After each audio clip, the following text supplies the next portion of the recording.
Assalamualaikum warahmatullahi wabarakatuh. Saya Denny Septia Budi dari kelas 11 MIPA 7 SMAN 1 Palimanan. Di video kali ini saya akan menjelaskan materi tentang plasma darah. Pengertian plasma darah.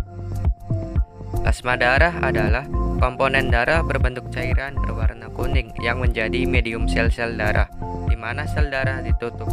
55% dari jumlah atau volume darah merupakan plasma darah. Nah, apa saja sih kandungan yang terdapat pada plasma darah dan apa saja susunan atau zat-zat yang terlarut di dalamnya? Yang pertama, susunan plasma darah. Sebenarnya plasma darah manusia itu tersusun atas 90% air dan 10% zat-zat terlarut. Zat-zat terlarut tersebut yaitu: yang pertama ada protein plasma, terdiri atas albumin, globulin, dan fibrinogen. Albumin sendiri berfungsi untuk menjaga volume dan tekanan darah, sedangkan globulin berfungsi untuk melawan bibit penyakit, sehingga sering disebut imunoglobulin. Ketiga protein tersebut dihasilkan oleh hati dengan konsentrasi 8%. Yang kedua, garam, mineral, plasma, dan gas, terdiri atas oksigen dan karbon dioksida.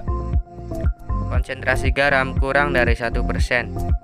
Garam ini diserap dari usus dan berfungsi untuk menjaga tekanan osmotik dan pH darah.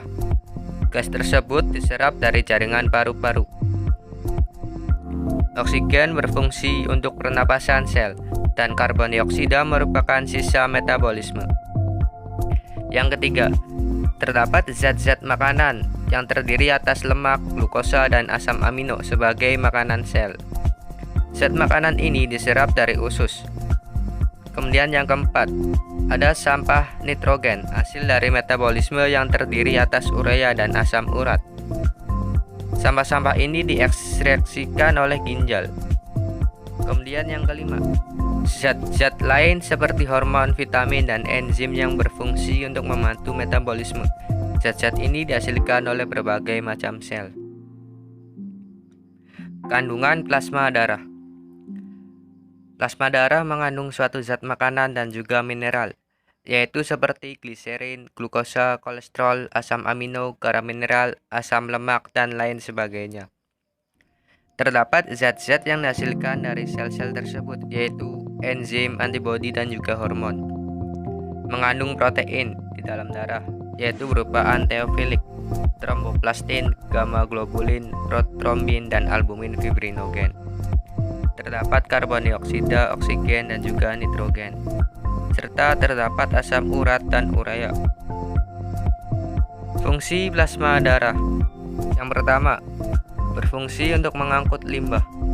Plasma darah bertugas membantu sel tubuh membuang limbah-limbah hasil metabolisme. Setelah itu, limbah ini akan dibawa plasma darah ke area tubuh lainnya, seperti ginjal atau hati, untuk dibuang.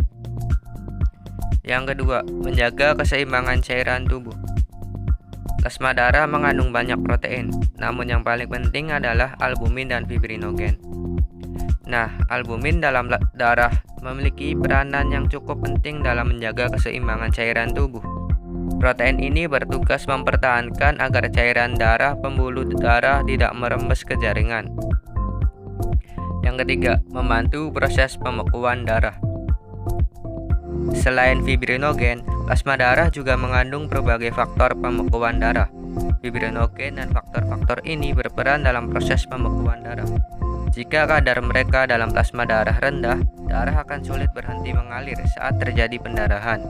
Ini bisa menyebabkan tubuh kehilangan banyak darah. Yang keempat, menjaga suhu tubuh.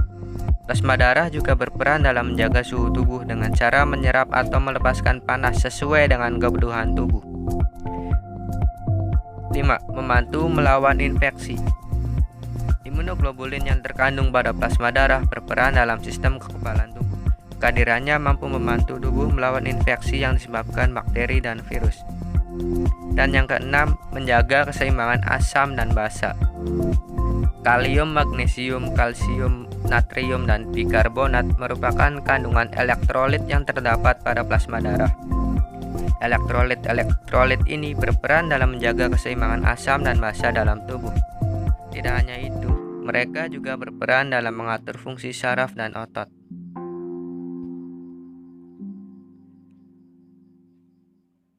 Plasma darah dan kesehatan tubuh. Beberapa kondisi kesehatan mungkin menyebabkan seseorang membutuhkan donor atau transfusi plasma darah. Untuk itu, seseorang yang sehat dapat mendonorkan plasma darahnya melalui donor darah. Dari darah yang telah didonorkan ini, petugas donor akan memisahkan plasma darah dari sel-sel yang ada di dalamnya dengan bantuan mesin. Setelah itu, plasma darah bisa disumbangkan kepada pasien yang membutuhkan. Plasma darah biasanya dibutuhkan pada penyakit kronis yang langka seperti hemofilia dan penyakit autoimun seperti sindrom Guillain-Barré. Pemberian terapi ini dapat membantu pasien hidup lebih lama dan lebih produktif dalam menjalankan aktivitas sehari-hari. Bahkan pada penderita COVID-19, donor protein dan antibodi yang terdapat pada plasma darah pasien yang telah dinyatakan sembuh dapat membantu pasien positif COVID-19 lainnya pulih. Namun untuk memastikan keamanan, perlu dilakukan beberapa tes sebelum donor plasma darah dilakukan. Di Indonesia, terdapat dua tipe pendonor, yaitu donor pengganti dan donor sukarela. Donor pengganti adalah pendonor yang berasal dari keluarga atau kerabat dekat pasien, sedangkan donor sukarela adalah orang yang memberikan darah atas kerelaan sendiri dan tidak menerima uang atau bentuk pembayaran lainnya. Syarat untuk melakukan donor darah, diantaranya berusia 17-60 tahun, memiliki berat badan lebih dari 45 kg, tidak dalam pengaruh alkohol ataupun obat-obatan yang berbahaya, dan yang wanita tidak sedang haid, hamil ataupun menyusui, tidak menderita penyakit HIV, hepatitis, sifilis maupun talasemia, dan yang terakhir tidak melakukan transfusi darah dalam 6 bulan terakhir.